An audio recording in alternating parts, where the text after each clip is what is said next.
강의를 시작하겠습니다. 이번 시간은 정치, 저번 시간에 이어서 정치의 의미와 기능에 대해 알아보도록 합시다. 자, 여러분들, 정치는 이미 여러분들이 각종 정치 수업 시간, 여러분 문과생들이니까 정치, 법과 정치, 정치와 법 시간에 이미 배웠겠죠. 하지만 이제 그냥 간단하게 하나씩 보면서 여러분들은 나가야 될 부분이 많으니까 하나씩 보면서 넘어갑시다. 자, 정치의 다양한 의미. 자, 우리가 여러분들에게, 선생님이 여러분들 정치는 무엇입니까? 라고 얘기하면, 여러분들은 일상적으로, 거의 대부분,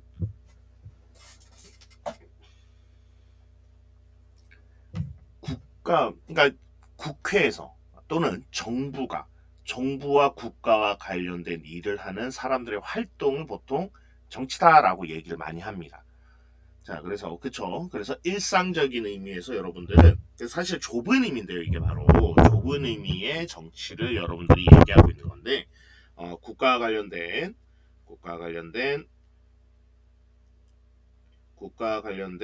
일을 하는 사람들의 활동을 이제 여러분들이 정치라고 이야기합니다. 자, 소수의 정치인이나 또는 공무원에 의해서 이루어지는 일련의 행위들, 그렇죠? 우리가 뭐 어떤 정부 정책 활동을 펼친다든가, 정부 정책을 펼친다든가, 그러면 어떤 외교적인 일, 자, 이런 것들을 펼칠 때 여러분들은 오늘 정치를 하고 있구나, 정치 행위를 하는구나라고 보통 생각을 합니다. 자, 그런데 우리가 정치를 바라볼 때 본질적인 의미, 보다 넓은 의미의 정치를 우리가 봐야 됩니다. 자, 이미 여러분들도 정치 생활을 하고 있어요. 왜냐하면 쉽게 설명할게요. 자, 저번 시간에 이어서 한 번 더 설명해 드리는 겁니다. 자, 이해관계의 대립이나 갈등을 조정하면서 공동체의 목표를 달성하기 위한 활동들. 자, 여러분들, 단적인 예를 들어볼게요. 자, 친구들하고 저번 시간에 얘기했듯이 친구들하고 같이 무언가 약속을 정할 때, 주말에 쉴 때, 그렇죠? 여러분들은 친구들하고 주먹 다짐을 한다거나 뭔가 협박을 한다거나 폭언을 한다거나 이러진 않아요. 그렇죠? 얘기를 하죠. 야, 언제 만날래? 주말에? 토요일? 아니면 일요일? 응. 시간은 언제로 할까? 만나면 뭘 할까? 밥을 먹기 전? 점심 먹기 전? 아니 점심 먹은 다음. 자, 이런 식으로 여러분들은 이런 각각의 의견들을 이해관계를 서로 조정하고 그리고 대화를 통해서 하나하나 자신들의 목표를 향해서 갑니다. 자, 이런 공동체의 목표를 달성하기 위해서나 또는 이런 배분 문제, 그쵸? 정치, 어떤 목표를 달성하거나 그리고 사회적으로 부족한, 그쵸? 사회적 자원이죠.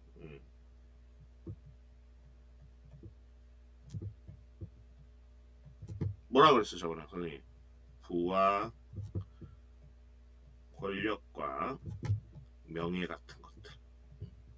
자, 이런 것들을 둘러싼 이런 개인이나 집단 간의 갈등을 타협을 통해 해결하는 과정을 우리가 정치 활동이다라고 얘기를 했었죠. 자, 그래서 우리가 이제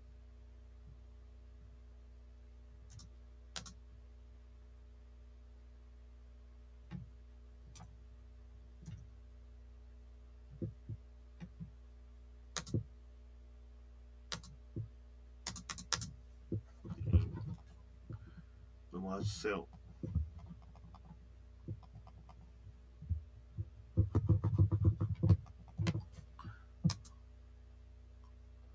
미안.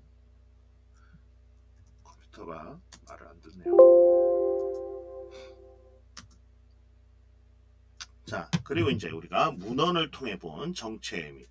자, 공자는 정치는 옳고 바른 것이다. 자, 옳고 바른 것. 아리스토텔레스는 인간은 정치 동물이다.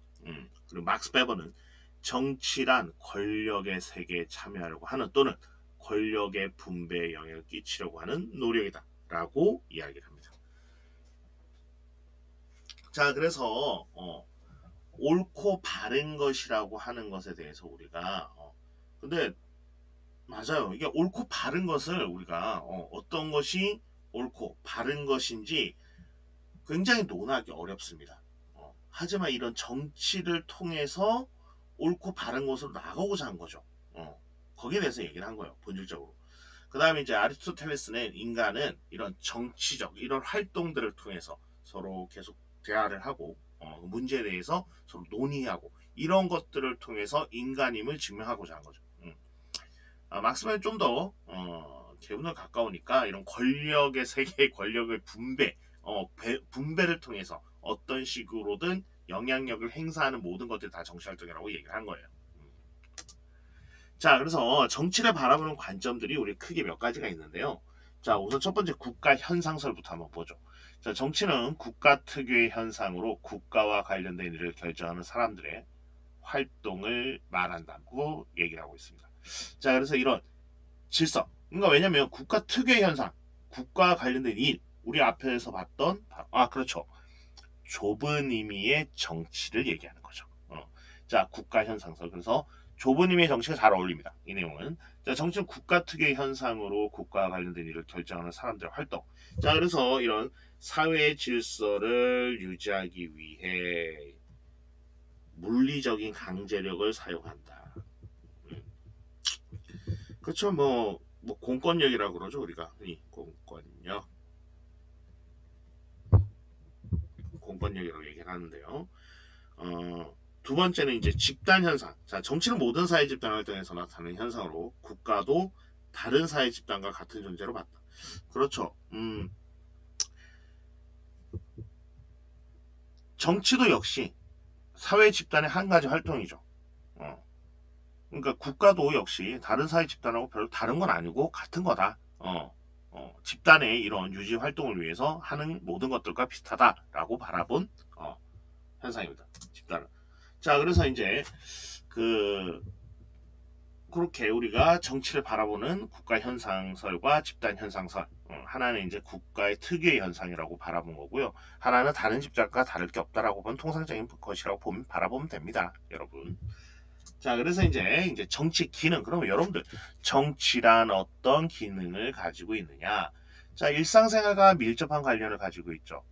왜냐하면 우리가 정치적으로 사람들이 모여서 뭔가 의견을 나누고 뭔가 정책이 결정되고 법이 결정된다면 이 모든 것들은 시민들의 이런 다양한 의견을 듣고 이를 조정해서 어떤 문제를 해결해 나가죠, 그죠? 자, 그래서 이제 의견을 듣고 그렇죠. 시민들의 다양한 의견을 듣고 이를 조정해서 갈등을 해결해 간다. 그렇죠. 이게 가장 중요하겠죠. 자, 이게 정치의 기능이죠. 가장 중요한 기능입니다. 어떤 문제가 있을 때 사람들의 의견을 듣고 이를 조정해서 해결을 한다. 그렇죠. 자, 정치 활동에 따라 이해가 달라질 수도 있습니다. 이제 여당, 야당 또는 어떤 정책적인 여러분들 그냥 쉽게 설명을 좀 하자면 여러분들 미국은 공화당하고 민주당이 있죠, 그죠? 여러분들 알다시피 공화당은 약간 보수적이고요, 민주당이 약간 진보적이라고 우리가 보통 쉽게 얘기를 합니다. 자, 그래서 이제 부자들에 대한 세금 부과라고 하면 우리가 딱 그 정치적 성향을 알 수 있죠, 그렇죠? 바로 민주당입니다. 자, 근데 이제 보수당에서 이렇게 공화당은 그렇게 얘기하죠. 부자한테 세금을 더 거둘 게 아니고 우리가 다 같이 부자들이 돈을 잘 벌어야만 밑에 있는 사람들에게도 훨씬 더 증대 효과가 있다라고 얘기를 하죠. 공화당 입장은 그렇습니다. 정치 활동에 따라 이해관계 달라지는 거죠. 자, 그 다음에 이런 사회적 희소 가치의 배분. 그렇죠. 왜? 앞에서 나왔었죠. 자원은 한정돼 있어요. 그렇죠? 한정된 자원이다. 이건 어쩔 수가 없죠. 자원 한정돼 있으니까. 이런 배분 과정을 거칩니다. 배분 과정에서의 이익의 상충. 왜 이쪽은 더 가져가고 왜 이쪽은 덜 가져가고 하느냐. 이런 이해 상충이 생길 수밖에 없죠. 이런 것들이 결국 뭘 발생시킵니까? 그렇죠. 갈등으로 일어날 수밖에 없어요. 갈등이 발생하게 되겠죠. 자, 그래서 이제 민주적 방법에 따른 갈등 해소. 맞습니다. 갈등이 발생하고 이거를 해소하는 방법은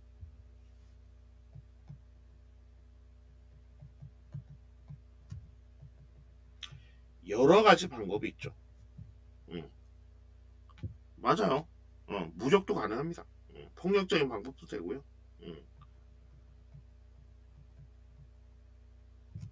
가능하죠. 불가능할 건 없죠. 폭력적 방법도 갈등 해결 한 가지 요인이 되죠. 그죠? 자, 제가 내 앞이 걸리적거린다. 그래요. 없애버리면 되죠. 없애버리면. 어려울 거 없어요. 맞습니다. 하지만 우리는 그러지 않죠. 대화를 통해서. 그렇죠. 왜냐? 우리들은 문명인이죠.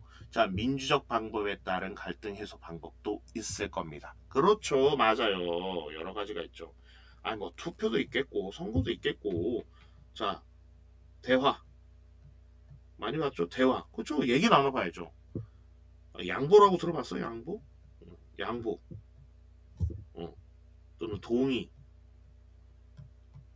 협조. 좋은 말 많아요. 양해. 아니, 좋은 말 엄청 많다니까요. 이런 대화, 양보, 협조, 동의, 양해 이런 것들을 통해서 갈등을 해소할 수 있습니다. 자, 이런 식으로 사람들의 의견을 모아서 민주적인 방법으로 해결한다면 사회는 훨씬 더 안정적이겠죠. 그렇죠. 자, 여기 이제 정치에 대한 약간 좀 규범적 성격이랄까? 자, 정치를 약간 우리가 규범적으로 바라봤을 때, 자, 정치는 공동체와 구성원의 삶의 방향을 제시하는 실천적이며 규범적인 성격을 지녀야 한다. 뭔가요? 그렇죠. 우리 전체 구성원들의 앞으로의 나아갈 방향을 실질적이면서도 좀 더 모범적인, 그렇죠? 올바른 성격으로 나가야 된다는 거고요. 왜 그러냐? 자, 정치는 개인의 삶이 안정되고 평화롭고 행복하게 할 수 있도록 공동체를 만들어야 하고요. 이런 공동체 속에서 여러분들 개인의, 그렇죠, 자아실현, 여러분들이 원하는 자아실현 인격이 완성이 될 수 있습니다. 왜냐하면 평화롭고 행복하고 그 다음에 안정된 공동체 속, 여러분들 정치가 너무 혼란스럽고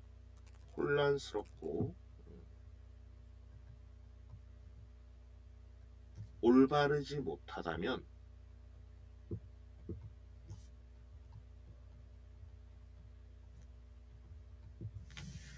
우리 구성원들의 행복, 자아실현, 인격 완성 이런 것들이 있을 수 있을까요?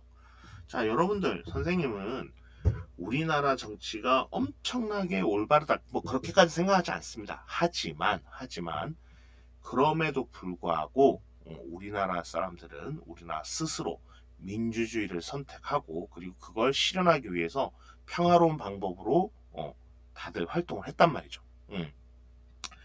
뭐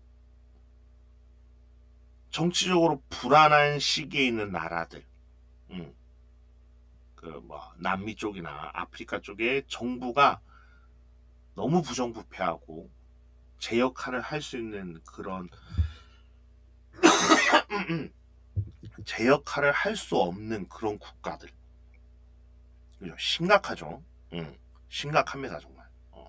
자, 그런 국가들을 바라봤을 때 엄청나게 정말 우리나라는 안전하다. 아니면 민주 뭐 안전하다? 자, 이런 자아실현과 인격 완성할 수 있다. 공동체 속에서 안전하다. 미래를 위해 나갈 수 있다. 라고 감히 표현할 수 있겠어요.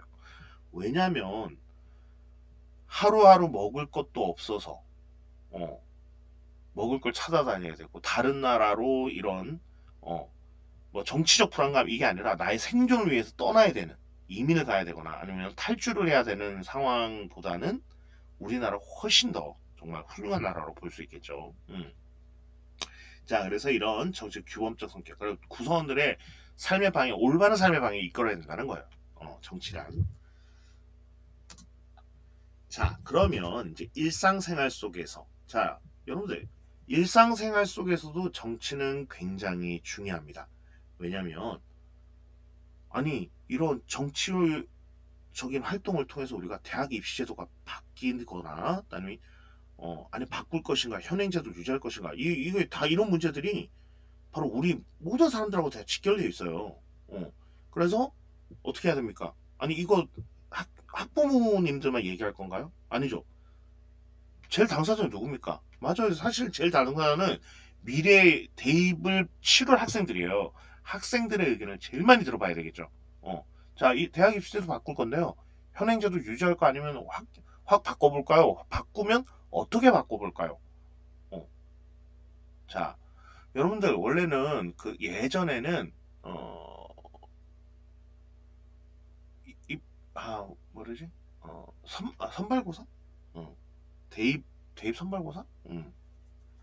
우리나라 고등학생들 1등부터 60만 원까지 줄 세워가지고 시험 봐가지고 자 근데 대입 수능으로 바뀌었잖아요. 대입 수능이라는 게 정확하게는 이 학생이 대학을 가서 대학에서 진행되는 수업을 들을 만한 능력이 있는가를 검증하는 시험입니다. 이게 대학 수학 능력 시험이에요.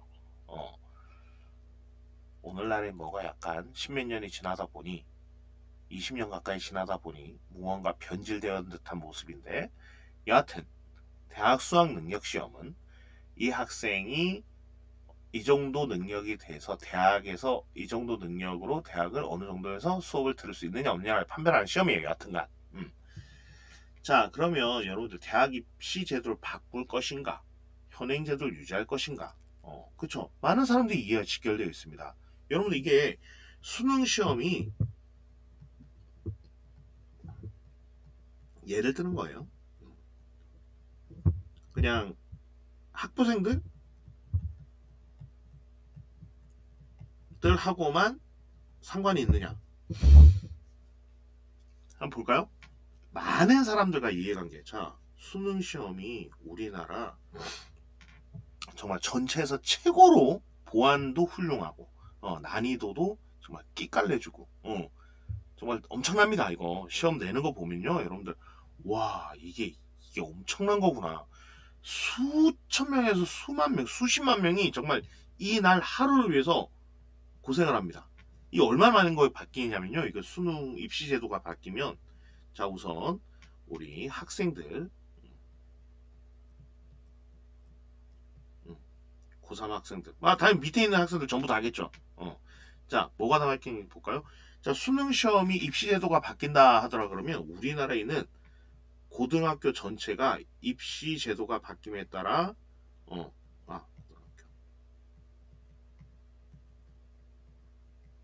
입시 제도가 바뀜에 따라서 시스템을 바꿔야 돼요. 야 예전에 이렇게 했는데 이게 바뀌더라. 그럼 이제 고등학교가 바뀌면 수능 시험이 직접 당사자인 이제 대학도 자기의 입장을 밝혀야 됩니다. 이런 식으로 바뀐다니까 우리는 어떻게 해야 되겠다. 자 그러면 여기에 또 발맞춰서 출판사도 자 수능 시험이 바뀌니까 참 교육부가 있구나. 교육부 어떤 식으로 수능 시험이 바뀌니까 이걸 가지고 어떻게 하라라고 이렇게 우선 각 시도 교육청에 아마 지침이 내려올 겁니다. 자 교육청에 하고 교육부에서는 또 시험 문제 내는 평가원에다가 또 무언가 지시를 내리겠죠. 그럼 여기서 지시가 가서 여기서 교육청으로 연락이 가고 각 시도 교육청은 고등학교로 연락을 줘서 고등학교는 시도교육청 고등학교에서 고등학교 일선 교사들은 또 학생들한테 지침을 내리고 고등학교가 바뀌니까 여기는 중학교도 바뀌게 되겠죠. 중학교도 야 이렇게 바뀐다더라. 너네 선배들부터 이렇게 바뀌니까 너희들도 이런 식으로 좀 따라가야 되지 않겠니? 하면서 얘기하고 그럼 또 초등학교 바뀌죠. 초등학교도 바뀌고 자 그러면서 나라 전체가 바뀌어요. 수능 시험 하나 때문에 출판사 교육부, 교육청, 각 고등학교, 중학교, 초등학교, 대학교 관련된 출판사 그쵸? 또 있구나. EBS 방송국도 바뀌겠죠. 요번 수능 뭐 바뀐답니다. 새로운 강사 구해서 뭐 해야 될 것 같아요. 이런 식으로 엄청나게 바뀔 겁니다. 근데 이걸 이렇게 많은 변화가 생기는 걸 한두 명한테 물어보고 바꾸면 말이 안 되죠. 그쵸? 여러 사람의 의견을 수용해야 됩니다. 그리고 나서 이거 힘들죠. 사회적 합의. 이거 쉬울 것 같아요? 아니요, 이거 엄청 어려워요. 왜? 이게 바뀌면 이렇게 많은 게 바뀌는데 여러분들 바뀌면서 돈도 무지하게 많이 변화가 될 겁니다. 자, 그래서 이런 것 때문에 대학 입시 제도를 변화한다라고 하면 여러 사람들, 이 모든 사람들 의견을 다 들어봐야 돼요. 학부모님들, 이런 분들 다 의견을 수집해서 입시 제도를 변화시키는 거예요. 그리고 이 뭔가 변화된 내용을 합의를 봐야 돼요. 사회적 합의. 당연히 이건 지루한 대화와 토론이 있겠죠. 토론, 토의, 이런 모든 과정을 거쳐야만 이게 이루어질 겁니다. 이런 식으로 하는 거예요. 정치라는 거. 일상생활 속에서. 자, 이제 경제제도 간단하게 할게요. 경제제도. 자, 여러분들 경제체제라는 건 인적 물적 자원을 배분하는 방식의 특징을 통합적으로 나타내는 개념인데요. 경제체제로 널리 사용되고 있는 건 자본주의와 사회주의. 살짝 반대되는 개념들을 섞어놓은 겁니다. 자, 자본주의. 쉽게 말해서 그 돈에 의해 움직이는, 그렇죠. 개인의 사유재산을 인정하면서, 자, 사회주의는 개인의 여기 제일 중요한 개념을 보면 자본주의는 사유재산이라고 보면 되겠죠. 사유재산. 자, 사회주의는 이건 뭐라고 해야 돼? 시장경제라고 해야 되나? 시장경제, 그렇죠. 자본주의. 자, 자본주의는 설명을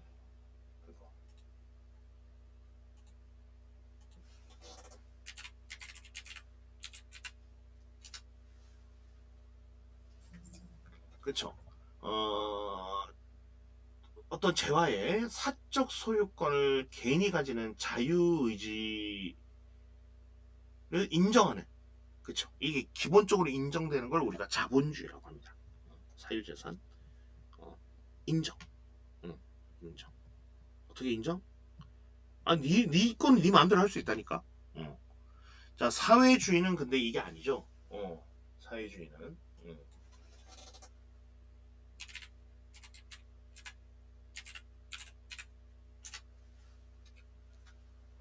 사회주의는 생산수단의 사회적 소유. 생산수단의, 이게 제일 중요하죠. 생산수단의 사회적 소유. 이게 사회주의죠. 자, 생산수단의 사회적 소유, 그것을 통제하는 어떤 경제체제를 우리가 사회주의라고 표현할 수 있겠죠. 뭐 집단, 공적 소유권, 집단적, 그리고 협동조합, 이런 것들, 평등한 시민사회, 뭐 이렇게 얘기합니다.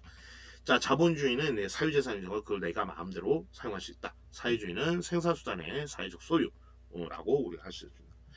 자, 그 다음에 이제 가격기구와 계획기구가 있는데요.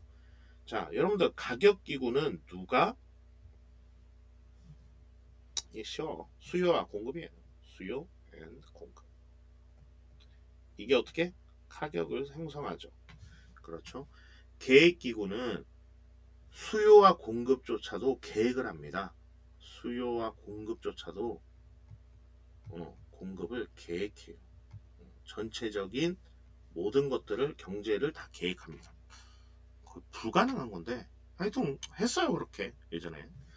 자, 시장경제와 중앙관리경제체제 또는 봉건주의와 자본주의, 그리고 사회주의 및 공산주의 등을 우리가 경제체제로 우리가 분류해서 바라본 거죠.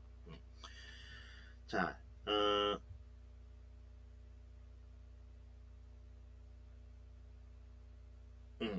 자, 그래서 이제 시장 경제는 시장의 논리에 맡기는 거죠. 수요와 공급에 의해서 보이지 않는 손해에 의해서 자유롭게 수요와 공급이 형성되고 적정 가격이 만들어지고. 자, 중앙관리 경제체제라는 건 여러분들 그렇죠. 공산주의, 뭐 사회주의, 중앙관리부처에서 경제를 관리하는 거죠. 여러분들도 이미 다 알고 있습니다. 자, 이러한 것들은 자 이제 경제체제 이 위에 나타나는 이러한 것들은 어떤 우리가 사회적으로 나타났던 현실적으로 나타났던 모든 경제체제로 이제 다른 다각도에서 우리가 바라볼 수 있죠. 자, 또 같은 자본주의 및 사회주의라 할지라도 그것을 사용하는 사람의 문제의식과 사상적 입장, 학문적 경향에 따라서 다 달라지는데요.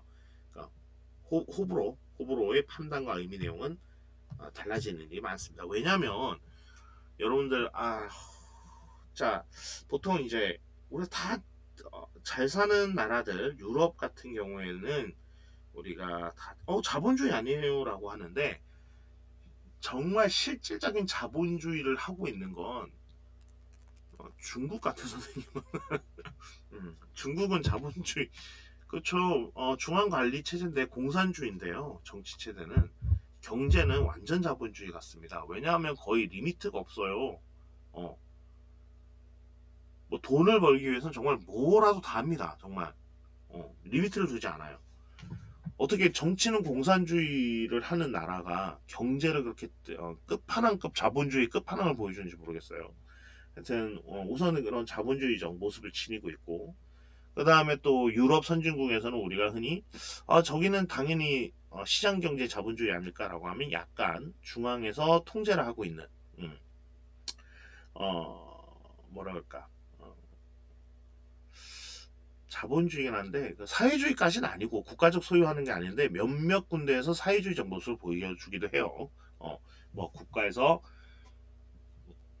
토지를 관리한다거나 독일 같은 데 그렇거든요. 이제 집을 정부에서 집이나 이 토지에 대해서 이제 장기 임대를 엄청 싼 가격에 장기 임대를 해주고 거기서 평생 살다가 뭔가 자녀들한테 넘겨되는데 이제 정부에서 다 그런 식으로 운영을 하는 거죠.